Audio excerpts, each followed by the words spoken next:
Hello, ladies and gentlemen around the world.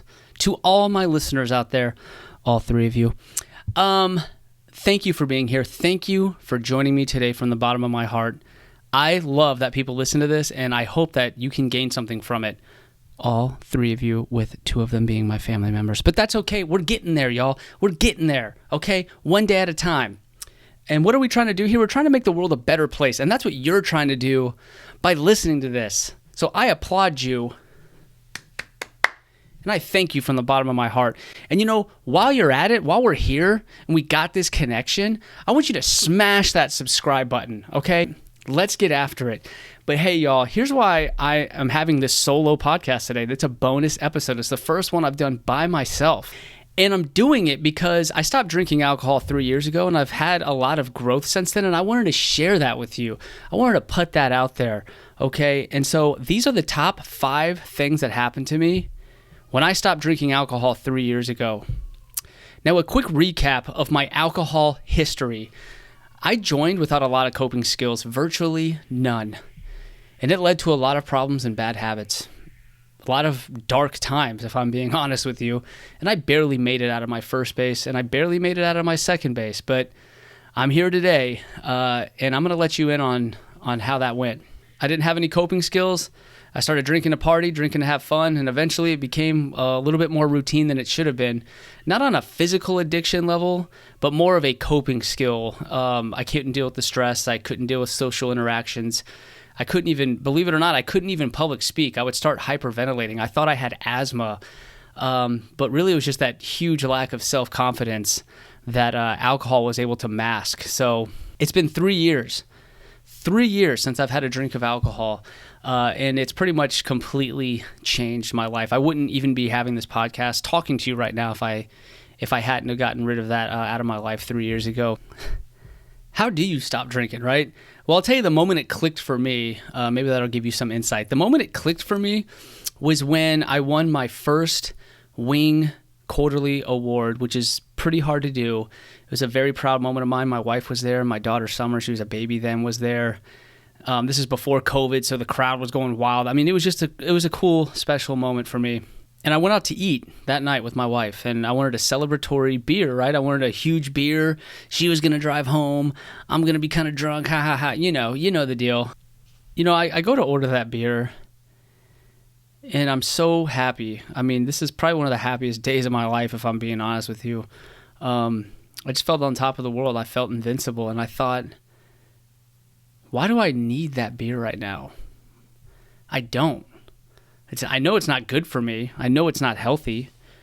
And there's nothing that beer could bring to make me happier than I already am. I allowed myself to feel that joy.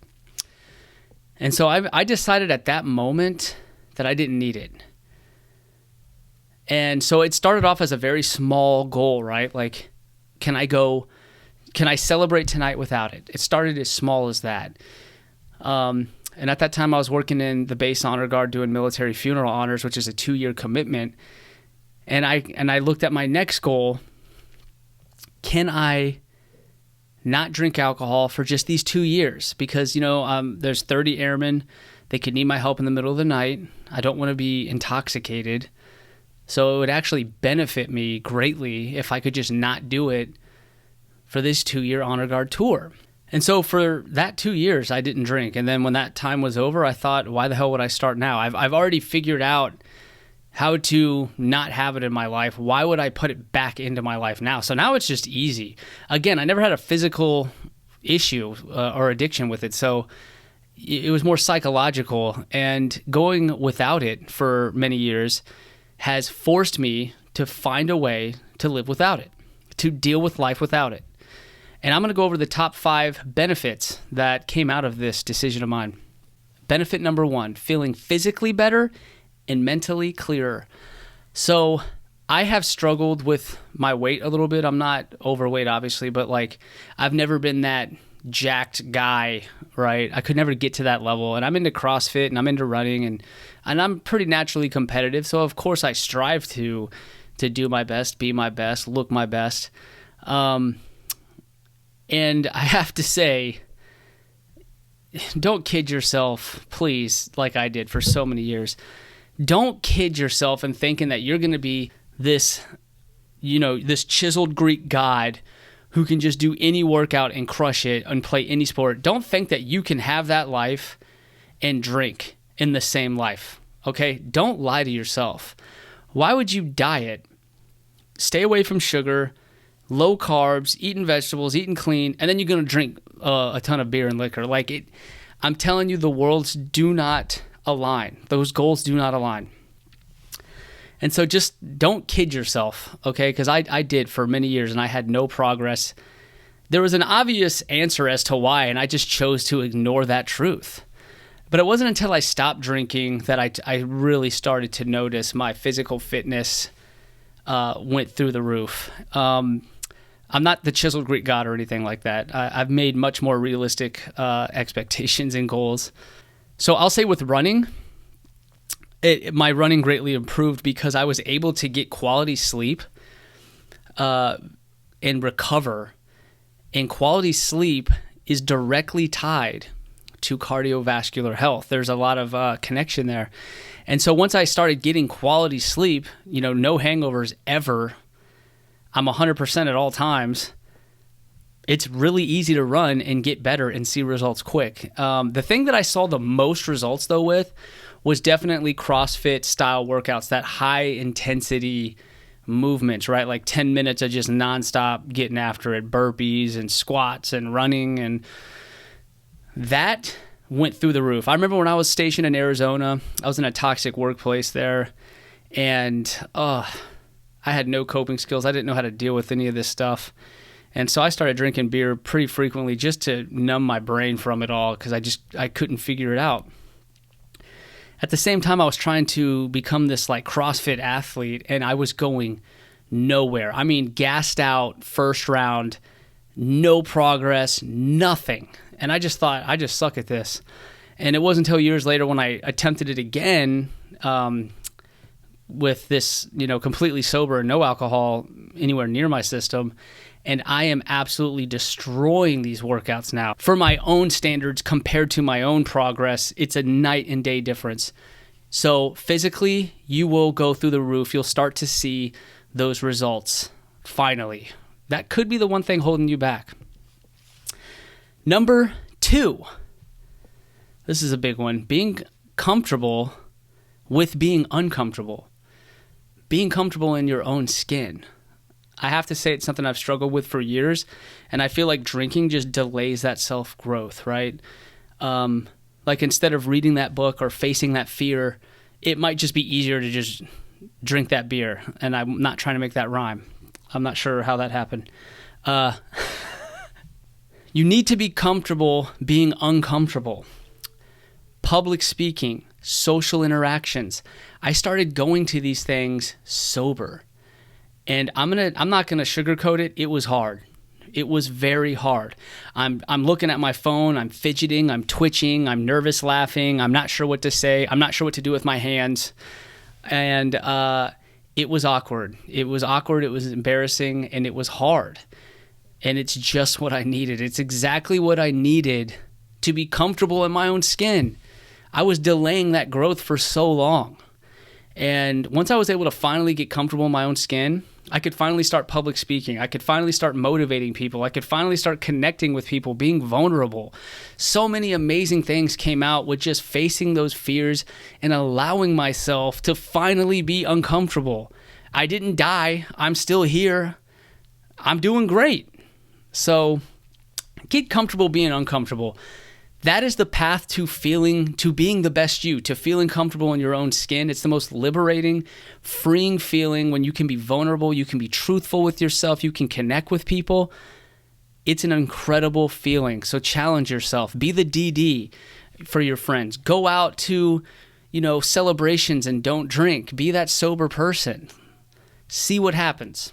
The third thing that happened. So the third thing that happened when I stopped drinking was I started really valuing relationships more. I started valuing people more. And I think that's because, beer and alcohol can kind of numb the pain sometimes, where you become very isolating, right? And It's kind of a self-medicating behavior. But when you remove that, you're going to have to work through it somehow. How are you going to do it? How are you going to be stressed from a tough day at work and not have that beer like you're used to doing to relax, and now you're just kind of stewing in your own thoughts with no release or escape? What do you do with that? What do you do? And for me, I found it's relationships. So I value relationships so much now, to have friendships, to be there for people, to have them be there for you, to build that sense of community. It's what I've been missing my entire life, okay? And I never realized how much I needed that community, those people, and those relationships until I cut that booze out and I started living that sober life. And I had that void to fill, right? There's a void there. I filled it with love and relationships and friendships. And I've never even been the type of person to be like that. I've never been. I thought that stuff was corny and I didn't need it. And I was lying to myself. The fourth thing that I've noticed since I began this journey was that you need to work for that new high, right? Alcohol is a quick fix to feeling a certain way. Let me give you an example. If you go out to a social situation and you're feeling uncomfortable, you go for that beer, right? Or that shot with all your friends. Suddenly, the fear subsides, the social anxiety slightly subsides, and you're able to communicate with people more. And without that, you have to work for it, I've come to learn. So I need to get good sleep. I need to eat right. I need to be uncomfortable in my own skin. I need to make an effort to be social, to read, to learn.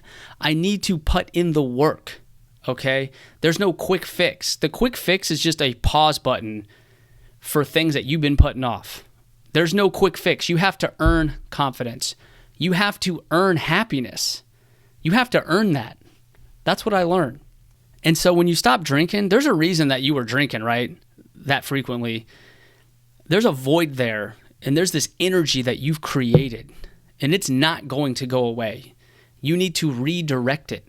Redirect it towards reading, learning. Redirect it towards learning to be vulnerable, to be open, to speak your mind, to start journaling, to going to bed on time, to telling people how much you care about them. You need to put in that effort. And the more work that I put into myself and to those people around me, I started getting that high naturally. I started feeling happy all the time. You have to earn it. All right, so that brings us to our last lesson learned from not drinking. The fifth thing that happened to me that I want to point out to y'all. This is actually the hardest one for me to come out and say. So the fifth thing that I learned when I stopped drinking was that I have been suffering from depression for many years. As a matter of fact, I didn't even know what I was feeling was depression. I didn't give myself time to think about it, right? You know, when you're drinking, you hit that pause button for self-growth, and it numbed me just enough to not realize that I needed help. Straight up. I needed help. I'm not going to go into all the reasons why I needed help. That's a different episode, I guess. But when I stopped drinking, I noticed some things about myself that bothered me. There were times I didn't feel like myself. I didn't recognize myself with my actions, with my thoughts. And I realized that I needed help. Something was off. My energy at some points plummeted to nothing. And so, like, for me, depression was feeling nothing. I had this idea in my head that I wasn't depressed because I wasn't crying all day. I mean, I thought depression was basically just crying all day long and not able to cope with anything. And that might be the case for some people, but for me, depression was feeling empty and feeling nothing and feeling wanting to do things, wanting to work hard and wanting to exercise, but having nothing inside of me to allow me to actually do it. And slowly but surely, I became someone that I didn't even recognize. And it was really scary. And I kept it to myself for months, just trying to understand what is happening to me. What is wrong with me? And I was scared to death, if I'm being honest. And it wasn't until I talked to a provider about it and come to realize that I have a lot of symptoms of depression, and I've probably had them for the better part of a decade or more. And again, I just numbed myself just enough to where I never got that help that I needed. I was never able to identify what was wrong. And, now that I'm here, 3 years later, I got my wife, my 2 kiddos. I've accomplished, since I stopped drinking, I've accomplished more goals than I ever thought possible. I'm proud of myself for having the courage to be the best version of me and being there present for my family to the best of my abilities. That drives me, fuels me, and gives me an energy that I've never felt. If there's any part of your brain that's like, I think I'm doing this too much, I'm not feeling good. Why do I feel the need to keep drinking once I start? If you're on the fence about it, stop doing it. Get help. Take that step. You got one life to live. Do you want to live it dulling your senses and ignoring your problems? Or do you want to live it being the best you can be? Not just for you, but for the people that you love and care about. If you have any doubt in your mind whatsoever, please raise your hand, ask for help. I did. It changed my life. It changed my life. I wouldn't be the man I am today without cutting that out of my life permanently. Period. It's not all about what goals you can hit and what changes you can make by adding things. Sometimes it's subtracting things, right? Okay, yeah, I can add hours to my sleep. Yeah, I can add a workout to my routine. What can you remove that's holding you back? Have you ever thought of it that way? If you listen to this whole thing, thank you from the bottom of my heart. I love you. I love that you heard me out, and I hope you got something from it. If you're watching this on YouTube, please hit that subscribe button. It tremendously helps me get my content out there. I'm trying to help people by lessons that I've learned. And if you're listening to this on a podcast, please subscribe to my podcast on whatever app that you're listening to. I believe in you. I love you. We're all in this together. This was the Hero Front Podcast. Let's get after it.